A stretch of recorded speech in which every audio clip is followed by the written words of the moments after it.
Assalamualaikum warahmatullahi wabarakatuh. Alhamdulillahirrabbilalamin, amma ba'du.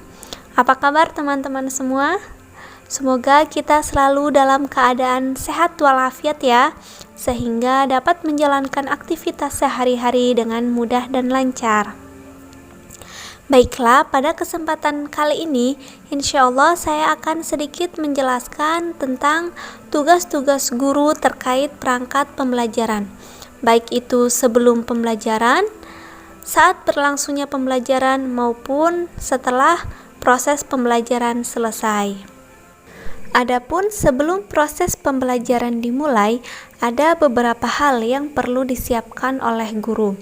Antara lain yaitu seperti silabus, program tahunan, program semester, serta kriteria ketuntasan minimal. Silabus adalah rencana pembelajaran pada suatu mata pelajaran atau kelompok tema tertentu yang mencakup standar kompetensi, kompetensi dasar, materi pokok pembelajaran, kegiatan pembelajaran, indikator pencapaian kompetensi, penilaian, alokasi waktu, dan sumber belajar. Dengan begitu, silabus bermanfaat sebagai pedoman dalam pengembangan pembelajaran lebih lanjut. Dalam pengembangannya, silabus mempunyai prinsip-prinsip sebagai berikut. Yang pertama yaitu ilmiah, yang kedua relevan, yang ketiga sistematis, yang keempat konsisten, yang kelima memadai, yang keenam aktual dan kontekstual, yang ketujuh fleksibel, yang kedelapan yaitu menyeluruh. Selanjutnya yaitu program tahunan. Program tahunan adalah rencana penetapan alokasi waktu 1 tahun ajaran untuk mencapai tujuan standar kompetensi dan kompetensi dasar yang telah ditetapkan. Langkah-langkah penyusunannya yaitu yang pertama, menelaah kalender pendidikan dan ciri khas sekolah atau madrasah berdasarkan kebutuhan tingkat satuan pendidikan. Yang kedua yaitu menandai hari-hari libur, permulaan tahun belajar, minggu efektif belajar, waktu pembelajaran efektif per minggu, dan hari libur lainnya. Yang ketiga yaitu menghitung jumlah minggu efektif setiap bulan dan semester dalam 1 tahun dan memasukkan dalam format matrik yang tersedia. Yang keempat yaitu mendistribusikan alokasi waktu yang telah disediakan untuk suatu mata pelajaran pada setiap kompetensi dasar dan topik bahasanya pada minggu efektif. Program semester. Semester adalah satuan waktu yang digunakan untuk menyelenggarakan program pendidikan. Kegiatan yang dilakukan dalam semester ini ialah kegiatan tatap muka praktikum kerja lapangan, mid semester, ujian semester, dan berbagai kegiatan lainnya. Program semester ini merupakan penjabaran dari program tahunan. Langkah-langkah penyusunannya yaitu sebagai berikut. Yang pertama, memasukkan kompetensi dasar, topik, dan subtopik bahasan dalam format program semester. Lalu, menentukan jumlah jam pada setiap kolom minggu dan jumlah tatap muka per minggu untuk mata pelajaran. Selanjutnya, mengalokasikan waktu sesuai kebutuhan bahasan topik dan subtopik pada kolom minggu dan bulan. Yang terakhir, membuat catatan atau keterangan untuk bagian-bagian yang membutuhkan penjelasan. Selanjutnya, hal yang perlu disiapkan oleh guru yaitu kriteria ketuntasan minimal (KKM). KKM adalah kriteria paling rendah untuk menyatakan peserta didik mencapai ketuntasan. KKM ini berfungsi sebagai acuan bagi seorang guru untuk menilai kompetensi peserta didik sebagai target pencapaian materi sesuai dengan kompetensi dasar dan standar kompetensinya.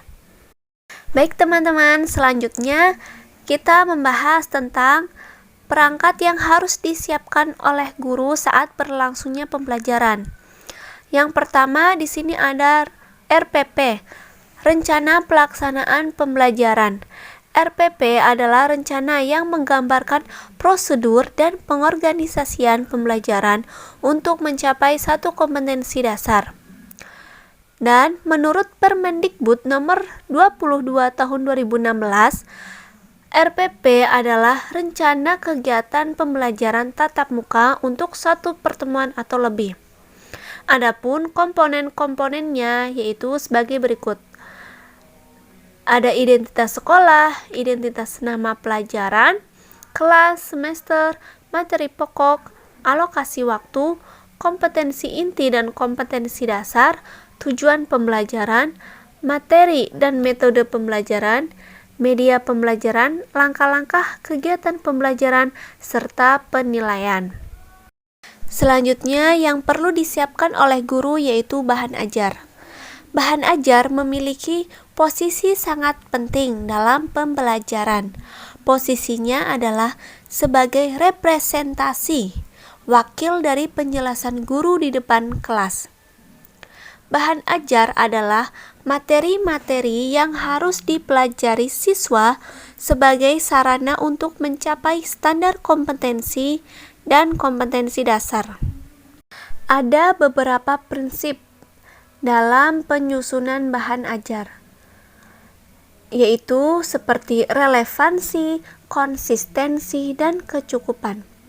Relevansi artinya keterkaitan atau berhubungan erat. Konsistensi maksudnya keajegan atau tetap. Kecukupan maksudnya secara kuantitatif materi tersebut memadai untuk dipelajari. Guru juga harus menyiapkan media pembelajaran. Kata media berasal dari bahasa Latin, medius, yang secara harfiah berarti tengah, perantara, atau pengantar. Dalam bahasa Arab, media adalah perantara atau pengantar pesan dari pengirim kepada penerima. Sedangkan media pembelajaran adalah segala sesuatu yang digunakan untuk menyalurkan informasi dari pengirim pesan yaitu guru ke penerima pesan yaitu murid, sehingga merangsang siswa untuk berpikir dan memperhatikan proses pembelajaran agar proses berjalan dengan lancar. Ada beberapa prinsip dalam pemilihan media pembelajaran. Yang pertama, tidak ada satu media yang paling unggul untuk semua tujuan. Yang kedua, media adalah bagian integral dari proses pembelajaran. Yang ketiga, media apapun yang digunakan, sasaran akhirnya yaitu dapat mempermudah belajar siswa. Yang keempat, penggunaan media dalam pembelajaran bukan hanya sekedar selingan atau mengisi waktu, melainkan mempunyai tujuan yang jelas. Yang kelima, penggunaan beberapa media sekaligus dapat membingungkan siswa. Dalam proses berlangsungnya pembelajaran, guru juga harus menyiapkan metode pembelajaran. Metode pembelajaran adalah cara yang digunakan untuk mengimplementasikan rencana yang sudah disusun dalam bentuk kegiatan nyata dan praktis untuk mencapai tujuan yang telah ditetapkan. Terdapat beberapa metode pembelajaran yang dapat digunakan, antara lain seperti ceramah, demonstrasi, diskusi, eksperimen, discovery learning, dan lain sebagainya.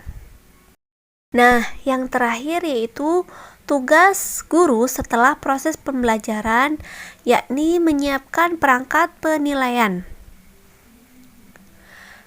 Pada tahap pasca pembelajaran, guru harus menyiapkan perangkat untuk penilaian hasil belajar siswa. Penilaian dapat diartikan sebagai proses untuk mendapatkan informasi dan bentuk apapun yang dapat untuk dasar pengambilan keputusan tentang siswa, baik yang menyangkut kurikulum, program belajar, iklim sekolah, maupun kebijakan-kebijakan sekolah. Ruang lingkup penilaian dalam belajar yaitu meliputi penilaian kompetensi sikap, pengetahuan, dan keterampilan. Syarat-syarat penilaian yang baik, yakni tes yang digunakan untuk menilai siswa harus dipertanggungjawabkan. 1. Keajegannya, 2. Kevalidannya, 3. Objektif, 4. Diskriminatif, melacak perbedaan-perbedaan kecil, yang kelima komprehensif, mencakup segala persoalan yang harus diselidiki, yang keenam mudah digunakan atau cukup jelas manfaatnya.